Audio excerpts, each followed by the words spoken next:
Hey, how's it going, everybody? Thanks for tuning in to another part in this kayak vlog series.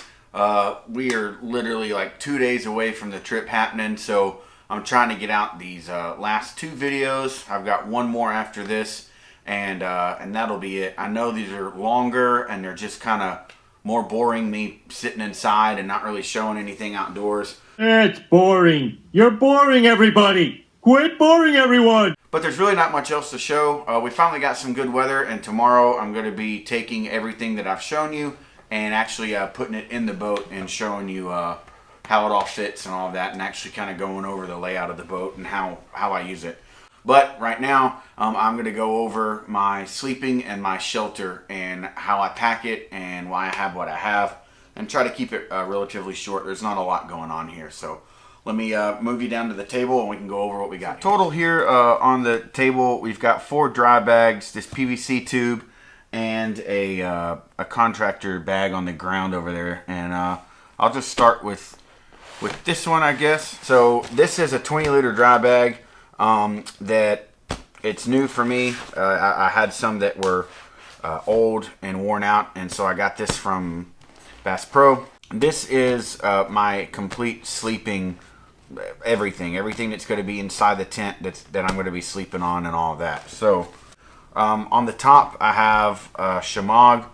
I normally carry 2 on this trip. One that stays in this bag that will stay dry, it won't be dirty. I use it inside my tent to either wrap around my head or my face if it's cold, or put underneath my head for extra support. I can use it as a blanket.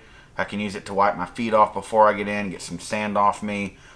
It's just really handy to have one, and I try to keep it as dry as I can. I can dry myself off with this after I use some wet wipes to kind of clean up. So I love these things, and like I said, I always carry 2.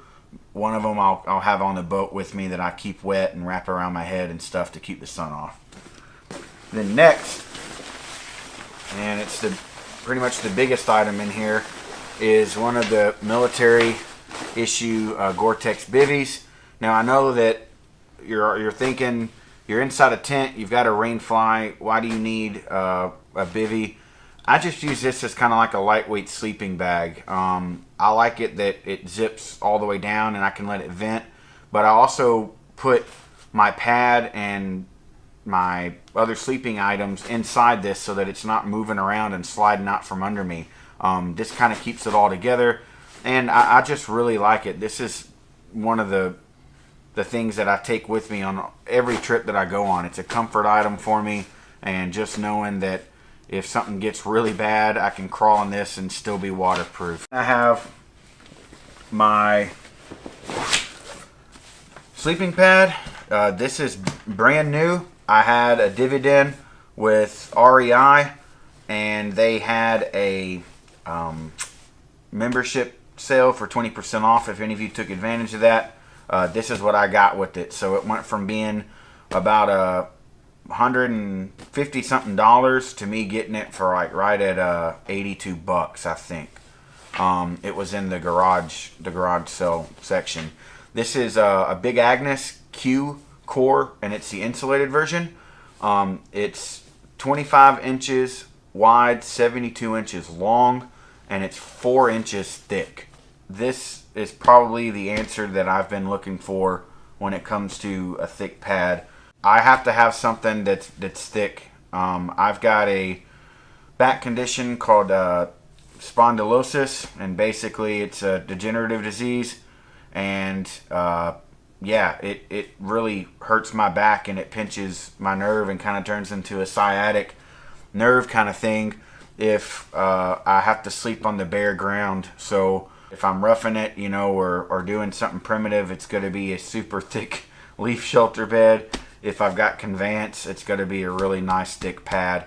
And this one, as big as what it is,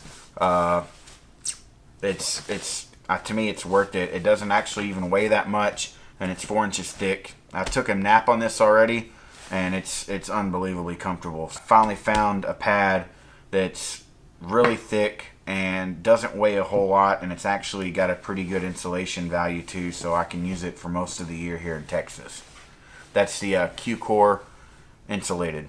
I have the X-Ped pillow, the large one, the air pillow. I was a really big fan of my Sea to Summit one, but it's got an internal bladder inside that Sea to Summit pillow. If it pops, there's no way to patch it. So it's got like the really soft, cushy outer section, and then there's a plastic bladder inside, and mine was defective and would go flat. And I took it back and got it to REI. I took it back and got a new one, and the same thing happened to it. So with any product, when I give it 2 chances and it still fails, I normally move on from it. So I got this with the refund and actually got some money back, and I love it. This X-Ped pillow is awesome.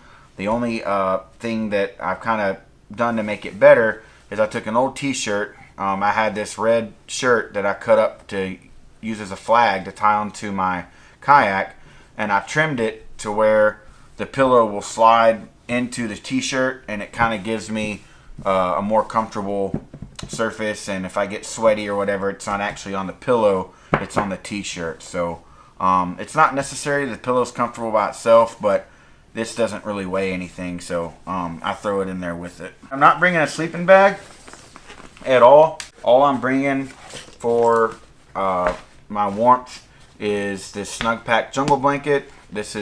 I love this thing. I use it in my hammock all the time. It works. I've taken this down way below the temperature rating that it suggests. Like, I think it says 30 degrees. I've taken it to like 19 with some other stuff, but this was kind of my main thing, and it works fairly well. I was cold, but I wasn't freezing. And then this is something new for me that I'll be using as a last resort. Probably more along the lines of support for a pillow or a lumbar pillow or whatever.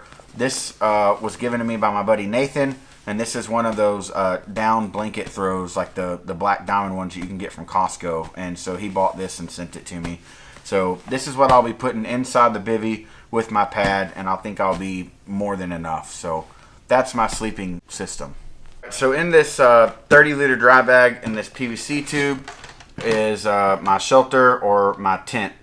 For the past 2.5 years or so, I've been using the same tent. I really like it. It's way more tent than what you need. I just really like having the space. I can bring my clothes bag in there with me. I can bring my backpack and be able to get up on my knees and do stuff instead of just being squished. You know, sleep's really important to me, like I've said, and being able to have the room inside where I'm going to be sleeping that night is just kind of a must for me. So I don't mind bringing the extra space and stuff for the tent, and it doesn't even weigh that much. I mean, it can't be more than 5 pounds, if even that. This dry bag, I've got it double lined. I changed this recently after watching my buddy's video, but in this little 10-liter dry bag, this is my actual tent, and this is a double precaution because I absolutely don't want this to get wet at all, the body of the tent itself. And we're expecting rain the first 2 days that we're out there, so I know that my rain fly and the ground cloth that comes with the tent are going to be wet. So this separates the rain fly and the ground cloth from getting the body of the tent wet. So the tent's in here, and then the rain fly and the ground cloth are in the bottom. So I kind of have it set up in order to where I'll grab this first and put up the rain fly and all of that after I pull this out of the bag.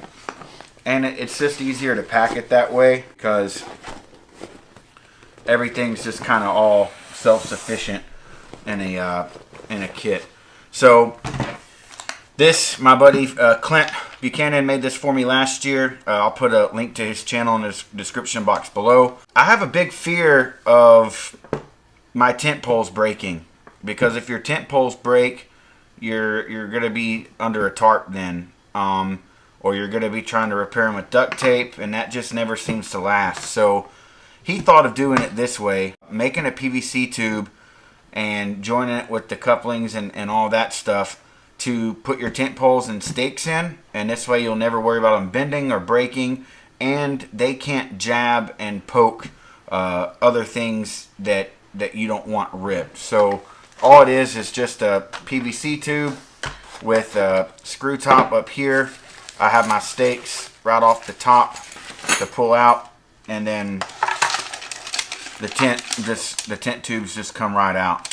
So this really, to me, it makes a lot of sense. It protects them. I think it adds a longevity to the tent itself, and you just know that nothing's going to happen to it, and all that. This goes right into the dry storage on my kayak and slides right down by the side of my seat, and it's real safe and secure in there, and it doesn't take up any room, and it doesn't weigh hardly anything compared to what it would be like if you had to carry it on your back. All right, these two kind of go hand in hand. I always bring at least one, if not two, large contractor bags. One we can normally use for trash or just anything that you need to hurry up and get out from under the rain. I can put this over my seat at night in case it rains, so I don't wake up to a soaking wet seat.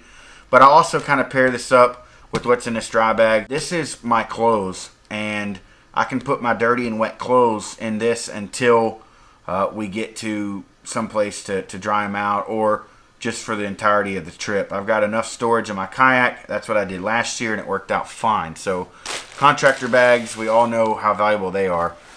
I'm not going to go through and pull all this stuff out, but you can see that this is about 10 liters worth of clothing. It's really hard to get clothing packed down as small as like a tarp or your tent or whatever. But basically what I have, besides the clothes that I'm going to be wearing on Friday when we start the trip, I have 3 pants. And the pants are the ones that you can get at Academy. They're like that Magellan brand, and they're the super lightweight ones with the zip-off legs. They had them on sale for $18 on the sale rack, and they happen to have 3 different ones that were my size.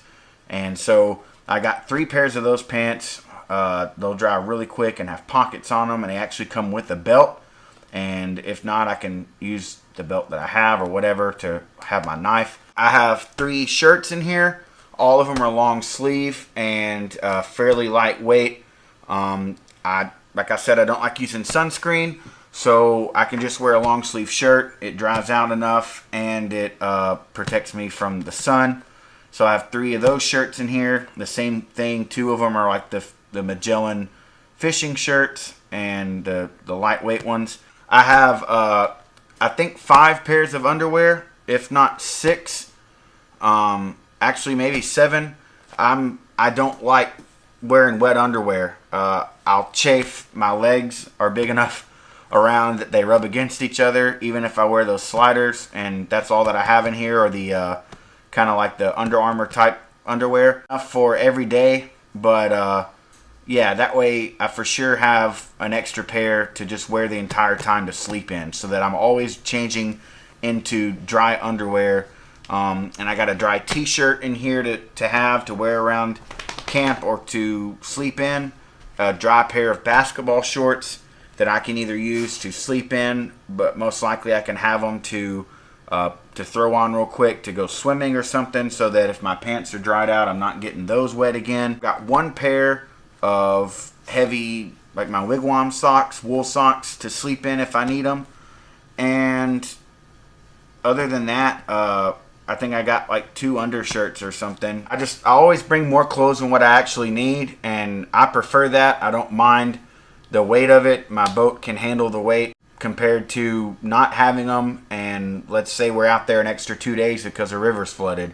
Having dry clothes and just sitting under a tarp, you know, if it's raining is big to me. It just really makes me nervous not having dry clothes and only going with like 2 pairs of clothes for the whole trip. So I like getting back and changing into dry clothes. It kind of makes my night better if we've had a long day. So these are my clothes. It's about 10 liters worth, and this will slide right into the dry hatch in the front of my boat. That's the majority of what's going to be in my boat. This is pretty much the majority of my dry bags. This is the biggest bulk of the gear that I have, and it all either has to do with shelter or sleeping, or that's really it. I consider my clothing shelter, and I consider, you know, everything else, it is my shelter.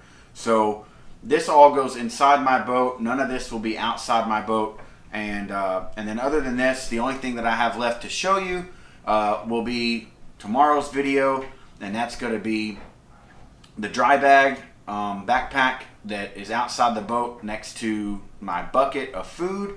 Just a little bit of camera equipment and kind of the fun stuff, the knife, the tools, everything that you want to know, like what knife are you taking, and you know, what tools are you bringing, and are you bringing a saw, and all that stuff. That'll be covered tomorrow, and that's just the stuff that I have ready to go to grab my my day hike. Oh, my cooking, my containers. That's all part of that too. I might actually put that in another dry bag. So yeah, I got to go over that tomorrow too. But it'll be really quick, and then I'll show you how I pack all of this in my boat and sit in the boat, and you can see that it all fits, and it's actually pretty streamlined. So I like to keep this stuff organized, and I like to be able to know when I first get there I need to grab this and that has my shelter, and then this has my clothes. I'm not pulling a bunch of crap out of dry bags and digging through stuff. I've got a specific dry bag for everything that I need. Alrighty, hey, Charlie, be sweet. Sweet, be sweet. Alright, thanks for watching the video. Stay tuned for the next one, and then I am on the trip. So I will have a blast without you. Join us next year if you can. I'm so excited. It feels good to kind of have everything packed and organized and ready to go. So thank you for watching so much and for supporting my channel, and thumbs up and all that stuff that you do for me and all the different comments.